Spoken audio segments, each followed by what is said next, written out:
Biology, Class 9 Chapter 5 Lesson 8 Summary اختصار आवां biology जो उस्ताद नजूला चन्ना अवां के सिंध ऑनलाइन स्कूल में भली कार असां जॾो के लेक्चर जो मौजू आहे summary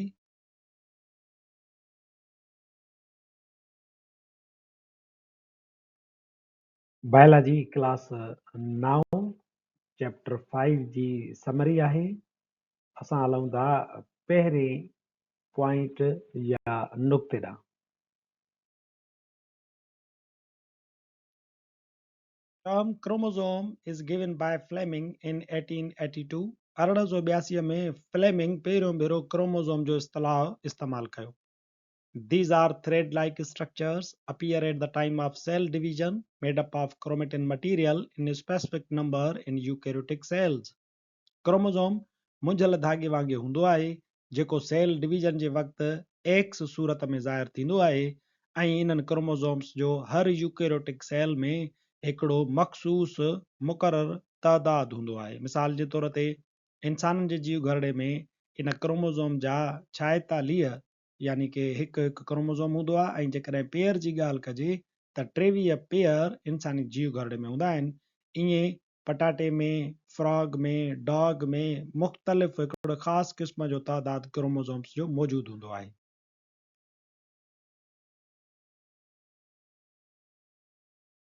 Chromosomes are made up of DNA and histone proteins.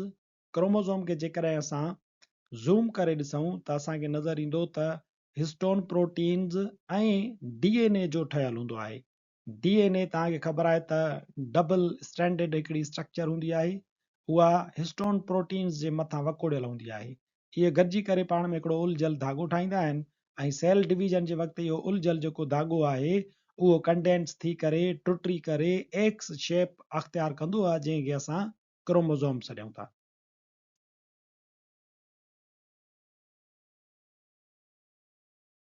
There are 4 types of chromosome. For example, metacentric, submetacentric, acrocentric, and telocentric. Chromosomes जा 4 क़िस्म थियनि था मेटासेंट्रिक क्रोमोसोम जो अहिड़ो टाइप जंहिंजो सेंट्रोमियर बिल्कुलु विच ते हुजे ऐं उन्हनि जूं ॿाहूं पाण में बराबरि हुजनि सब मेटासेंट्रिक सेंट्रोमियर विच खां थोरो पासे ते हूंदो हिकिड़ियूं ॿाहूं नंढियूं ऐं ॿियूं ॿाहूं वॾियूं थींदियूं आहिनि टियों क़िस्म आहे एक्रोसेंट्रिक जो मतिलबु आहे बिल्कुलु चोटीअ ॾांहुं यानी सेंट्रोमेयर चोटीअ जे वेझो हूंदो ऐं हुन जूं हिकिड़ियूं ॿाहूं तमामु नंढियूं जॾहिं त ॿियूं ॿाहूं सिस्टर क्रोमेटिड्स जूं तमामु डिघियूं थींदियूं आहिनि चोथों क़िस्म आहे असांजे क्रोमोसोम जो टेलोसेंट्रिक बिल्कुलु पुछड़ीअ ते क़ाइमु हूंदो आहे सेंट्रोमेयर इनखे आर्म्स जेके आहिनि उहे सिस्टर क्रोमेटिड्स खे ॿ ॿाहूं कोन थींदियूं आहिनि अहिड़े क़िस्म जो जेको क्रोमोसोम आहे उहो इंसाननि में मौजूदु न आहे हूंदो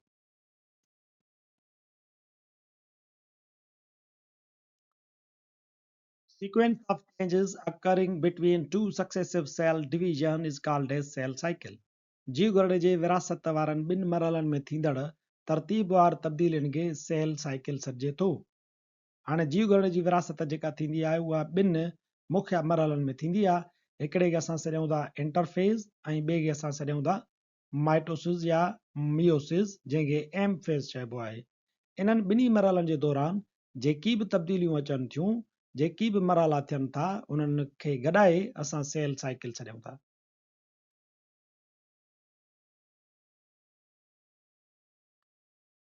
Cell cycle is mainly consist of two phases, cell division and interphase.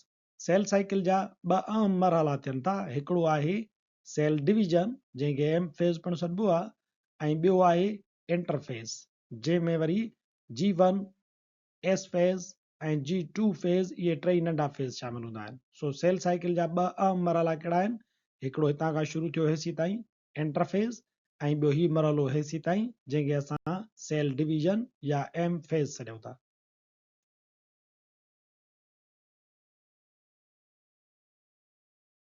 Interphase is divided further into 3 subphases G1 phase, S phase and G2 phases.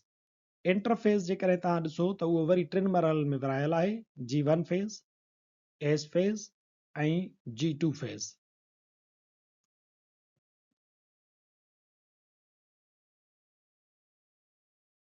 Mitosis is the type of cell division where a parent cell divides into two daughter cells with the same number of chromosomes as the parent cell contain. Mitosis cell division जो अहिड़ो तरीक़ेकार आहे जंहिंमें वालदेन जीव घरड़ा ॿिनि धीअर जीव घरड़नि में टुटंदा आहिनि। हिकिड़ो पेरेंट सेल आहे, उन मंझां तव्हांखे ॿ धीअर जीव घरड़ा पैदा थींदे नज़र अचनि था ऐं धीअर जीव घरड़नि में क्रोमोसोम्स जो ओतिरो ई तइदादु हूंदो जेतिरो उनजे पेरेंट जीव घरड़े में मौजूदु हूंदो आहे। अहिड़ा जीव घरड़ा आइडेंटिकल हूंदा आहिनि जीनियाती तौर ते पंहिंजे parent sale J.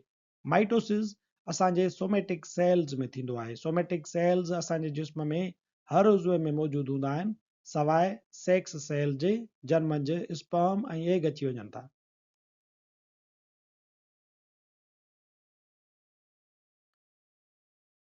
Meiosis is the type of cell division in which a single cell divides into four daughter cells and a number of chromosomes become half of the parent cell. Myiasis वरी sale division जो ॿियो तरीक़ेकार आहे जेको सिर्फ़ germ cells या sex cells में थींदो आहे। मियासिस सेल डिवीजन जो अहिड़ो तरीक़ो आहे जंहिंमें वालदेन सेल्स अधु तइदाद क्रोमोसोम्स वारनि चइनि धीअर जीव घरड़नि में तब्दील थियनि था। मिसाल जे तौर ते ही पेरेंट सेल आहे। मियोसिस थींदे थींदे इहो चइनि धीअर जीव घरड़नि में तब्दील थी वेंदो ऐं जेके धीअर जीव घरड़ा जेके पैदा थियनि था उन्हनि में क्रोमोसोम्स जो तइदादु अधु हूंदो as compared to their parent cell.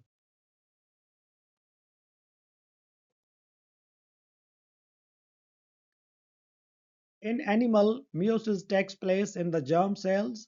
जानवरनि में meiosis sex cells या germ cells में थींदी आहे, while in plant it takes spore mother cells to produce gametes and spores respectively.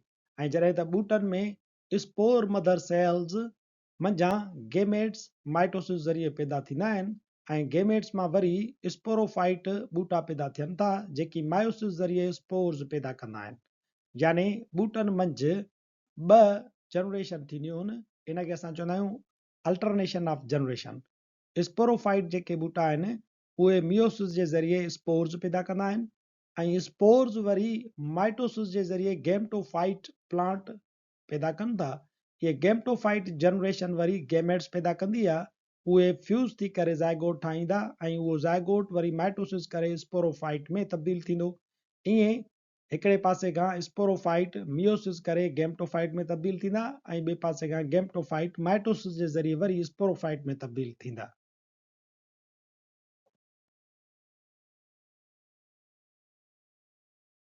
Meiotic error, where a pair of homologous chromosomes fails to separate from one another, called non-disjunction. This non-disjunction produces gametes with abnormal number of chromosomes with less or extra chromosomes. Meiotic non-disjunction नुक़्सन में chromosome धार न थींदा ऐं धीअर जीव घरड़ा घटि या वधि क्रोमोसोम जे तइदाद सां पैदा थींदा आहिनि। इन सबबि एबनॉर्मल क्रोमोसोम तइदाद वारा गेमेट्स पैदा थींदा आहिनि ऐं के सिंड्रोम पिणु पैदा थी सघनि था। मिसाल जे तौर ते हिते तव्हां ॾिसो त ही होमोलॉगस क्रोमोसोम आहिनि। इहे होमोलॉगस क्रोमोसोम एनाफेज़ 1 जे दौरान छा थींदो त इन्हनि खे अलॻि अलॻि थियणो आहे। इन्हनि खे थियणो आहे डिसजंक्शन, यानी ही क्रोमोसोम हिन स्पिंडल फाइबर ॾांहुं ईंदो, ही क्रोमोसोम हिन ॾांहुं अचिणो हुयो जीअं ही ॿई अलॻि थिया आहिनि, पर ही ॿई डिसजंक्शन थी विया आहिनि। ही जेके आहिनि सही तरीक़े सां धार न आहिनि थिया, इहा चइबी आहे मायोटिक एरर। हाणे छा थींदो त इहे जेको क्रोमोसोम्स जो हिकिड़े पासे वधीक तइदादु हलियो वियो, हेॾां जेको धीअर जीव घरड़ा पैदा थींदा उन्हनि में नंबर ऑफ क्रोमोसोम्स वधीक हूंदा ऐं हेॾां जेको वरी ही हिकिड़ो क्रोमोसोम हिन पासे ॾांहुं आयो त इन क़िस्म जो जेको धीअर जीव घरड़ा पैदा थींदा उन्हनि मंझि number of chromosomes normal chromosomes खां घटि हूंदा। मिसाल जे तौर ते इंसानी जीव घरड़ा जेकॾहिं पैदा थियनि हा त ॿिन्ही में हुजनि हा 46 पर जीअं त हेॾां घटि पैदा थिया त हाणे इन में पैदा थींदा 45 क्रोमोसोम्स ऐं हेॾां वारे में जीअं वधीक क्रोमोसोम अची विया त इन गेमेट में या इहो जेको ज़ाइगोट या ॿार पैदा थींदो उन मंझि हूंदा वरी इहे 47 क्रोमोसोम। हाणे अहिड़े क़िस्म जा ॿार जॾहिं पैदा थींदा त उन्हनि मंझि जीनियाती बीमारियूं पैदा थींदियूं, जीअं मिसाल जे तौर ते डाउन सिंड्रोम आहे। अहिड़े क़िस्म जूं एरर्स मियोसिस में थींदियूं आहिनि, तंहिंजे करे इन्हनि खे चइजे थो मियोटिक एरर। ऐं मियोटिक एरर ख़ासि तौर ते या त एनाफेज़ 1 जे दौरान थींदियूं आहिनि या वरी एनाफेज़ 2 जे दौरान थींदियूं आहिनि।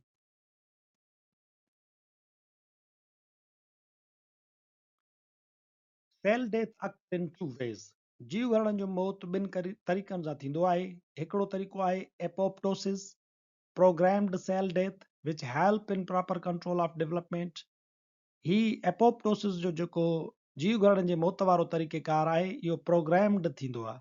इहो फिजियोलॉजिकल थींदो आहे, पैथोलॉजिकल पिणु थींदो आहे, पर घणे भाङे इहो फिजियोलॉजिकल थींदो आहे, यानी असांजे जिस्म जे लाइ इहो ज़रूरी हूंदो आहे. मिसाल जे तौर ते असांजी स्किन रोज़ 40,000 जीव घड़ा शेड करे थी, यानी उन्हनि खे सेल डेथ काज़ कराए ऐं उन्हनि जी जॻह ते नवां जीव घड़ा पैदा करे थी. हूअं बि सेल डेथ असांजे जिस्म जे लाइ इंतिहाई ज़रूरी आहे त जेके जीव घड़ा पंहिंजी उमिरि पूरी करे विया आहिनि उन्हनि जी जॻह ते नवां जीव घड़ा अची करे जॻह वठनि. पर ॿियो सेल डेथ थींदो आहे पैथोलॉजिकल, कंहिं बीमारीअ जे करे. मिसाल जे तौर ते जेको टाइप आहे necrosis. Cell death occurs by external factor or accidental cell death. Necrosis गैर फितरी मौत थींदो आहे, कंहिं बि बीमारी या ज़हरीले मादे सबबि जीव घड़ो हयातीअ खां अॻु मरी वेंदो आहे. मिसाल जे तौर ते तव्हांजे जीव घड़नि खे ऑक्सीजन जी कमी थिए त उहे पंहिंजी हयाती खां अॻु ई मरण लॻंदा. अहिड़े क़िस्म जे जीव घड़े जे मौत खे असां नेक्रोसिस चऊं था.